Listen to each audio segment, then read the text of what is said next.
Welcome back to the channel, everyone. Do hope you're well. What a week it's been. It's been a little over a week since I did the video that came out last week, and we're now 3 or 4 days after that video. And wow, yeah, what a response. So definitely feel like that one touched a nerve, or the algorithm. Either way, it's been pretty brilliant to interact with you all. It's been reassuring, and it's been really, really interesting. Just, like I always try and do, like keep up with the comments. I think I'm up to date as it stands. And it is bonkers, and I do not use that word regularly, how many people, well, first of all, the range of opinions, right? So and we will get into some of your comments in a bit, but really the first thing to say is like the range of opinions on that. So we're just picking up, if you haven't seen the other video, it's the biggest video. Well, it's not biggest numbers, but it's certainly reached the most people in since we restarted the show. So go and check it out. It's the previous video to this. Pause there, go and check that out, then come back, and then welcome back to the show. So the range of opinion, that was another massive comma. The range of opinion from like literally should never have left the factory, how dare they, to yeah, you should probably have to set your guitar up, to why did you buy Harmony in the first place? This is a value-free channel. And what I mean by that is I'm going to give you facts, and then you can take from that whatever you want. If I give you my opinion, I will let you know, or it will be very obvious to you. I think if you start from that position, particularly if you're new to the channel, if you are, welcome. If you're new to the channel and to my approach, then, if you understand that bit, then probably we're going to get along great. So the range of opinion was wild. I haven't heard from Harmony or Andertons, don't expect to. But I'll say again, if Harmony wanted to gift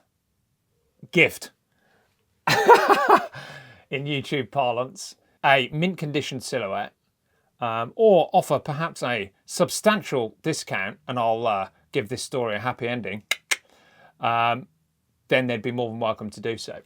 We'll talk more about Harmony in a sec. That leads me on, I think, to the first comment. So let me just grab that. Terrorbirds 9835, 6 hours ago. I got my hands on that guitar at a guitar show when it first came out. I'm sure it was a carefully selected and well set up example, and my impression was that the price seemed way too high for what it was. Only handled it, didn't get to play it, but it just felt very insubstantial. I thought that was a great description of it. I mean, if it was just light when it arrived, I'd probably still have the guitar. Obviously, there's more to it than that for me, but he's talking about a show model, which isn't a bad thing. I like a light, simple guitar for some things, but I also like to get them for like $200. 5 hours ago, I've just seen this one. He's recommented. It was right after the announcement of the relaunch of the brand, and I'm in the US. So the impression I got, this is the first time I've read this, brief as it was that whoever was at the head of that ship, we'll get onto that, or at least someone close to the top of the organisation was at the event with the guitars, having brought them with much care and attention. It was actually a guitar pedal show, and they had bought 4 or 5 Harmony silhouettes or Harmony guitars for people to use while trying the effects. So they were like a sponsor, sort of. So they were trying to put their best foot forward that day. I'm pretty sure we could take a right turn here to the company. I think that's a good point to jump off. The reason being is that he's Terrorbirds 9835. That's a fantastic comment. That was one of several that got the cogs turning for me, and the start of some research. I'm about to tell you something, but I feel like I need to just rewind, like back it up a little bit. This isn't to keep engagement. This is not cheap engagement farming. First of all, we need to learn today about harmony.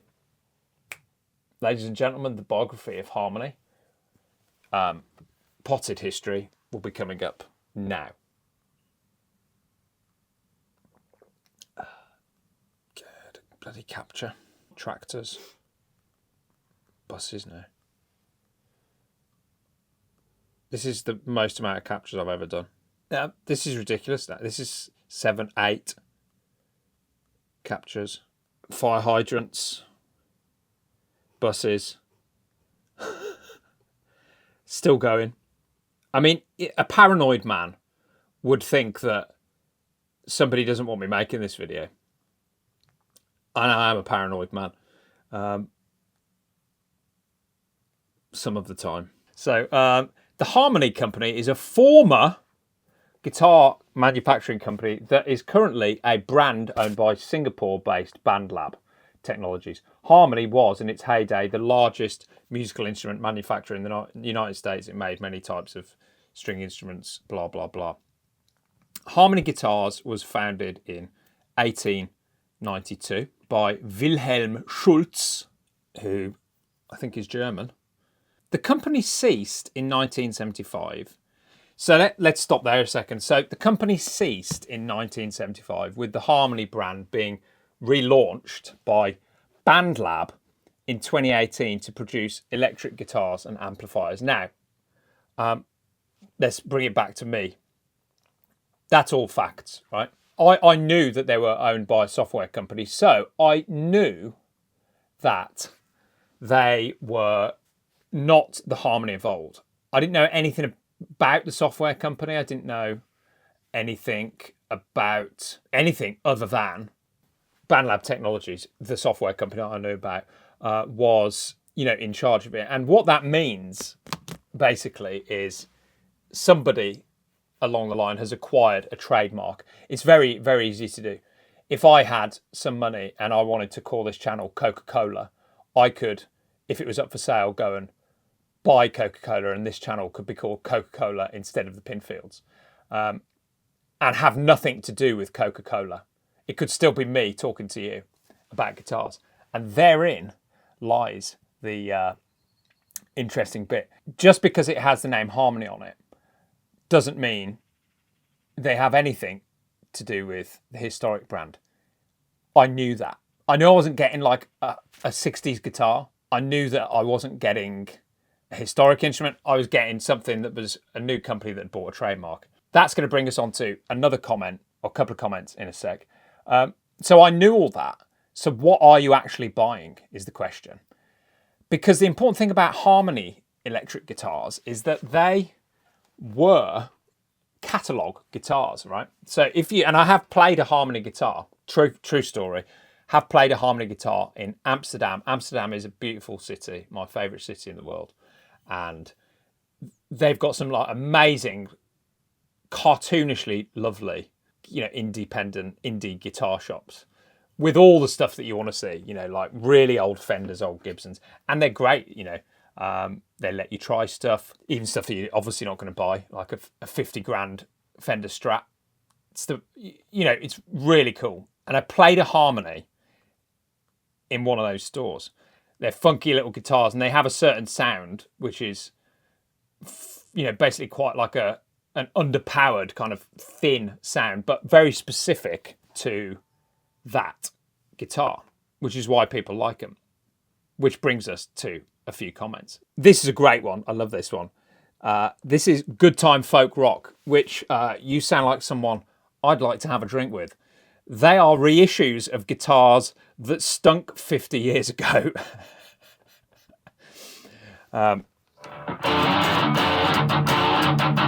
That stunk 50 years ago. I had one when I was a kid, never intonated properly. Well, the one I had didn't either. Good Time Folk Rock. Actually, no, that's the first non-fact of the day. The intonation was the only thing that worked on it. Let's be serious. Let's fact check that a sec. The intonation was the only thing that worked on it, and the pickups. Here's a great comment. So again, the reason I'm picking this one. So this person asked about the mic on my Fender amp, Mr. Monster 1313. I remember playing and owning. That's the mic over there, by the way. Comma. I remember playing and owning like 3 harmony guitars and basses back in the 80s and 90s. Love them. There is a whole community of people, and there's some pretty like famous, I'm certain guitarists, not like Jimi Hendrix famous, but that like if you look in their kind of studios and such, you know, they'll have harmonies knocking around. He goes on to say they seem a bit expensive now. That's because harmonies. And so we're just coming out of the comments now. We're going to swerve straight back into some stuff. The harmonies were like, it would probably be many people's first guitar, which is, I mean, great, obviously. They were not boutique instruments. They've become boutique instruments because of their age. And herein lies the first thing that like smacks of like software company marketing department, right? That was an opinion. If you want to launch a boutique guitar in 2025, you've got your work cut out because there's loads of them and the guitar market is already hideously overcrowded, as we all know. But a good way to do it is to have something that inspires trust and kind of, suggests longevity. And a good way of doing that is to have to either have somebody that's been around for a while, like an old musician endorsing your instrument, or a young musician, or someone in the middle. And the other thing you can do, presumably, which I've learned this week, is that you can buy that heritage by purchasing trademarks of historic brands, and relaunching completely new products under that heritage banner. You have bought the heritage and the reputation, or let's say the kind of boutiquerie of a brand, by purchasing a historic trademark. You can decide what you think about that. That's something that like I obviously realised before the purchase. Like I knew that it wasn't historic harmony. I hadn't really thought about the sort of the ramifications of that, as far as like, if you have someone in charge of a company like that who, is chasing the bottom line after all, then I mean, they could have advertised it as a period accurate harmony, judging by some of the comments, and they'd have got away with it by the looks of it. So that leads on to some other thing. They're not boutique. They are marketed that way. But the original harmonies weren't boutique guitars. They were the opposite of that. Does that matter? Well, I think it matters in as much as you're sort of heavily paying for the marketing when the marketing is so important. And the marketing of the Harmony Silhouette was fantastic. Like as I said several times, universally positive reviews online. There's loads of other things that like would kind of encourage you down the track of believing that they are boutique guitars, which is what the price point suggests. Maybe it's like at the bottom end of the boutique. It's an expensive guitar. First of all, they're made in America. Who cares? No offense to guitars made in America, obviously, but that is the home of guitar, isn't it? It's the home of Fender, the home of Gibson, and Harmony go one further than that. It's like they're in Kalamazoo now. If you say Kalamazoo to a guitarist or a guitar nerd, they'll tell you the first thing that comes into the head. Let's do it. Ready? Kalamazoo. You thought Gibson, and that sort of in itself is like quite not so subtle, but it like subliminal level messaging that what you're getting has like a sort of an authenticity to it. Maybe we go back to the thing that I want to come back to at this point is this idea of when you're buying into a guitar, you are also in some way on some level buying into the brand. When you buy a Fender, you do so because of everything that comes with it. And when I bought that Harmony, you know, I was aware that it wasn't a historic Harmony brand, but what I was doing is buying into a brand. Now, I hadn't really researched the brand, but if I had done so, I could have found a bunch of things out about it, which I have since found out. And, you know, what we can do is you can look at a brand and look at how they operate, and you can look at the way they operate, and you look at the direction that a company has moved in. I'm trying to put this as delicately as possible. And you can decide for yourself, is that attitude going to be in some way reflected in the product? Can you tell I've thought a lot about this in the last few days? That's why I look so tired. Let me show you what I mean, right? So at the top, Harmony is a trademark, and you can go up the chain. And at the top of, like, all of these sort of corporate structures is one guy, you know, a very rich, presumably, individual. He is the great-grandnephew of someone who is still alive, who is, I think, currently the 91st richest man on the planet. That means certain things. You know, if you're the 91st richest man on the planet, like, obviously all your kids are taken care of, presumably. Unless you're like one of those guys who's, you know, going to basically be buried with all his money. In which case, screw your kids and move on. But the thing, what I'm getting at here is all your kids are taken care of. Your nieces, your nephews, everyone for generations is taken care of. And so his grandnephew, which I don't even know who that is in my family. I'm trying to think of how that would work, but has an amazing story. And I can tell you about him if you like. Should we do that? Are we going there?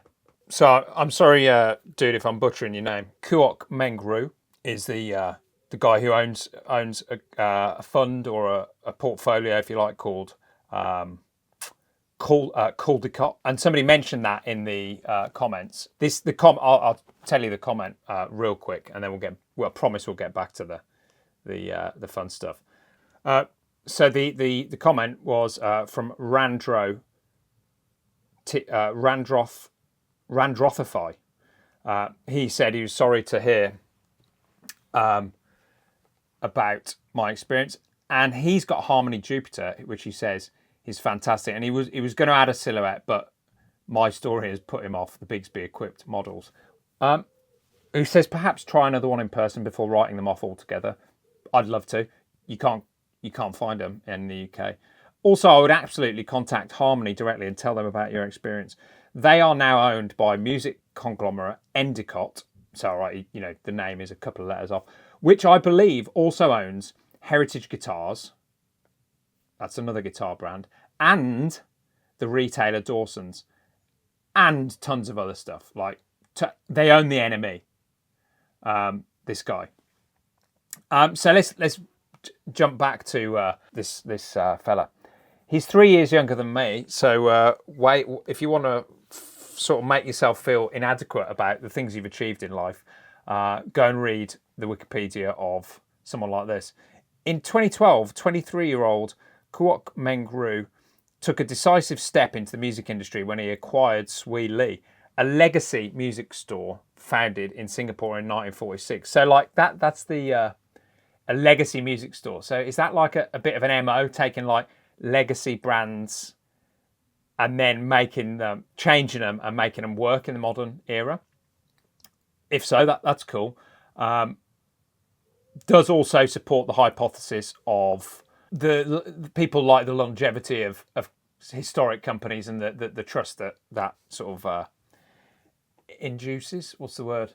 The trust that engenders. Is that a word? People like to feel like there's a historic connection to the brands, is what I'm trying to say. And so he did that when he was 23, man. And man, that's something in it. When I was 23 years old, well, I played Glastonbury when I was 23 years old. There's a video,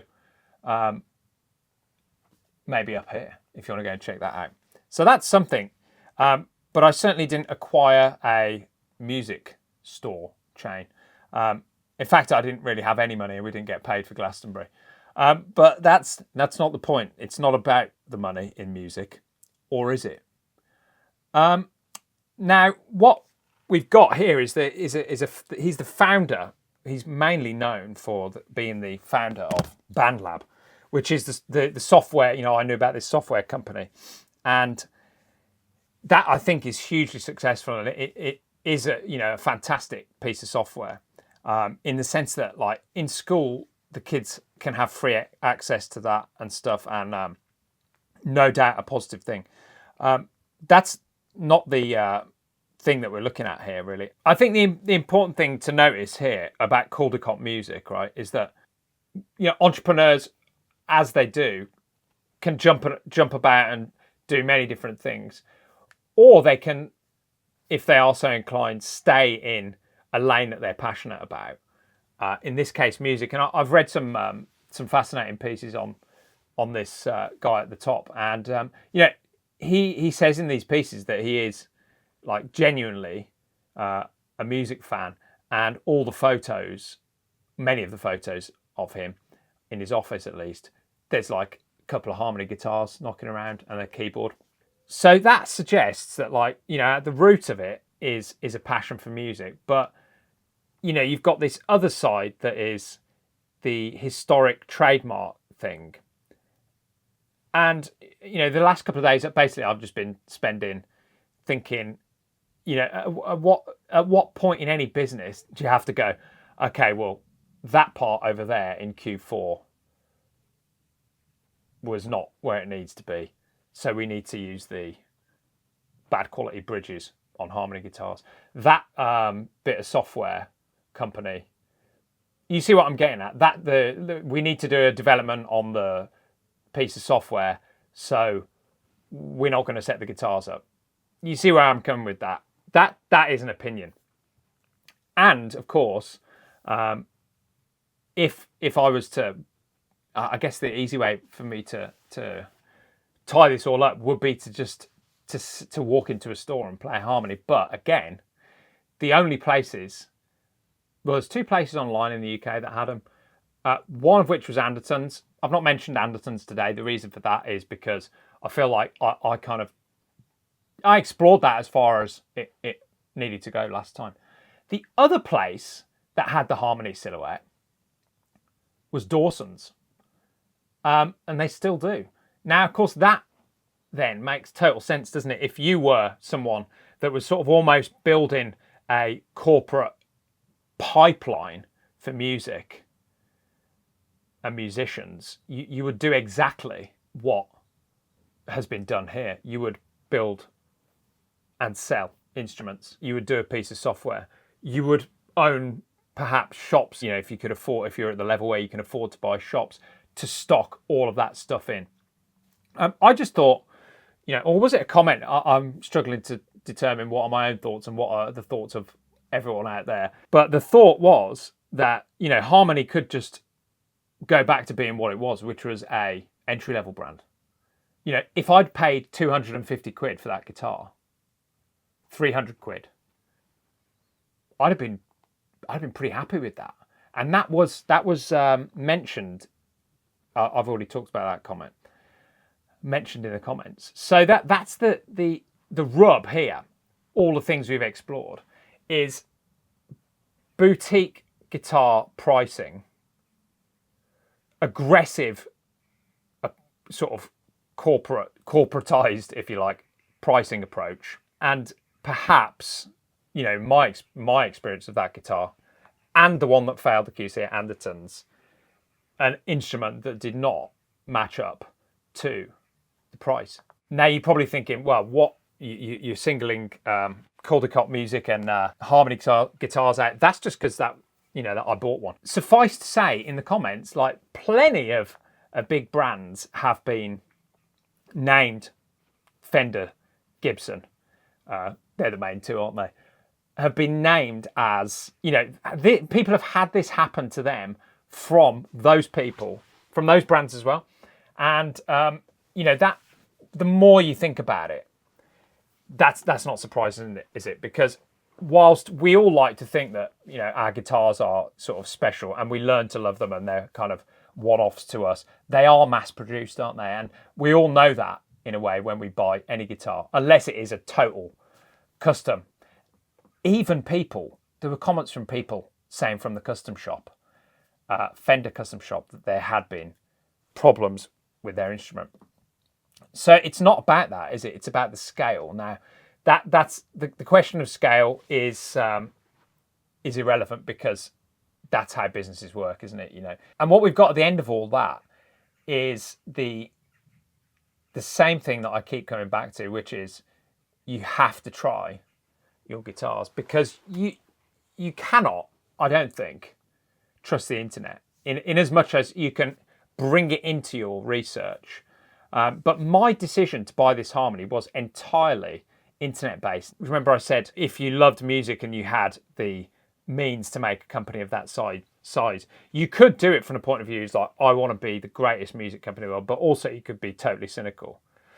And you could, with your knowledge of software, being a software company and SEO and all the rest of it, totally change the way a product looks online compared to how it's sold. That is an opinion, obviously, but it would be possible, and there's many examples of this, of products being portrayed a certain way online and then it arrives and it is completely different. How would you deal with YouTube reviews and gear reviews? Well, you'd make sure that those instruments are super well set up.